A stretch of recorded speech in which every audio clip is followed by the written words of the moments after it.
guys, welcome back to my channel. ඉතින් මම වලට උදේ දාපු වීඩියෝ එකෙන් දාලා තිබ්බ හවස කිව්වෙන් එක ගේනමයි කියලා.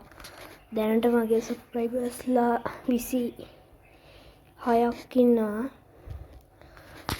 මම ඉතින් දැන් වලට ගේන්න යන්නේ ඉතින් කිව්වෙන් එකේ ඔයාලා දාලා තිබ්බ ප්‍රශ්න වලට උත්තරයි. ටික තමයි ඉතින්.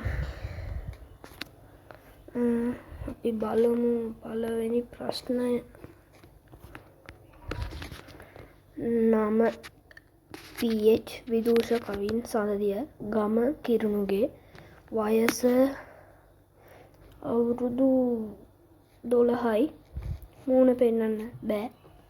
පස්සේ දවසක බලමු. නෑ කියලා කිව්වේ දෙකට තමයි. සහෝදරයා ඉන්නවද? ඔව්. මේ දාලා තියන්නේ විෂා එඩිට්ස් විෂා එඩිට්ස් දාලා තියන්නේ. ඊට පස්සේ තියෙනවා ජිතු මියුසික්. නම කිව්වා, ගම කිව්වා, වයස කිව්වා, ලොකුදරන ඇන්ටි නම සිතාරා කිව්වා සුරතලෙක් ඉන්නවද? ඇත්තම කිව්වොත් නෑ, මං ඇති කරන්නේ මාළු. අම්මගේ නම දුලානි නිසංසලා.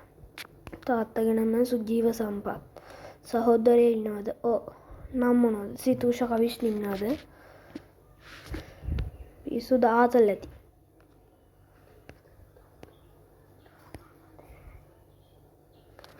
නම කිව්වා, ගම කිව්වා, වයස කිව්වා, ඒකත් කිව්වා. ඒවා කිව්වා.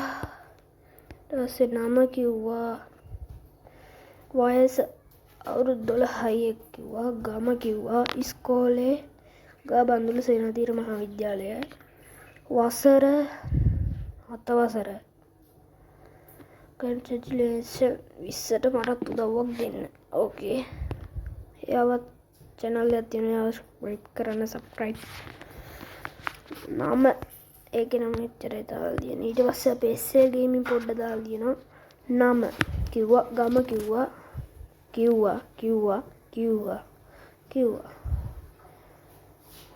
ඉස්කෝලේ නම කිව්වා. මගේ නම ජිතුලනේ. ඔයාගේ නම නැහැ. වයස කීයද? අවුරුදු 12යි. මූණ පෙන්වන්න බෑ. පස්සේ දවසක් බලමු. සහෝදරයෝ ඉන්නවද? ඔව් කිව්වා. හරි. ඉතින් මෙච්චරයි ඉතින් මට ප්‍රශ්න දාලා දෙන්නේ කට්ටිය. ඔයාලා අහලා තිබ්බ ප්‍රශ්න වලට ඉතින් මම උත්තර දුන්නා. ඉතින් අදට ඔච්චරයි. මම අද වීඩියෝ එකක් දැම්මා, ඒකත් බලන්න. මේ මං කමෙන්ට් වල රිප්ලයි කරන්නම් මං ඔයාලා දාපු ඒවට. මේ තියෙන්නේ ඉතින් දැනට මගේ තියෙන සබ්ස්ක්‍රයිබර්ස් and views 200යි. ලයික් 60යි. ලයික් කරන්න නේ වීඩියෝ බලනවා නම්. ඔයාලා මගේ වීඩියෝ බලනවා නම් ලයික් කරන්න, ෂෙයා කරන්න, කමෙන්ට් කරන්න. මම දැනට මයින්ක්‍රාෆ්ට් එකට නම් පොඩ්ඩක් යාළුවේ පොඩි දෙයක් වෙලා ඒ වර්ල්ඩ් එක මගෙන් නැති වෙලා. මම ඒක නිසා ආයි මුලින්දන් මයින්ක්‍රාෆ්ට් එකක් ගේන්නම් ඔයාලට. හෙට වගේ වැටේ බොහෝ විට මයින්ක්‍රාෆ්ට් එකක්. ඉතින් මට දැනට නම් කියන්න තියෙන්නේ, මම මේ ලෝගෝ එකත් අද වෙනස් කරනවා. බැනර් එකත් පුළුවන් වුණොත් මම වෙනස් කරනවා. ගොඩක් අය මේකට තමයි කමෙන්ට් කරලා තිබ්බේ ඒක හොඳයි කියලා. මම ඉතින් ඒක දාන්නම් දැන්. ඉතින් වීඩියෝ එක බලපු හැමෝටම ස්තුතියි. එහෙනම් කොල්ලෝ අපි ගියා. සබ්ස්ක්‍රයිබ් කරන්න.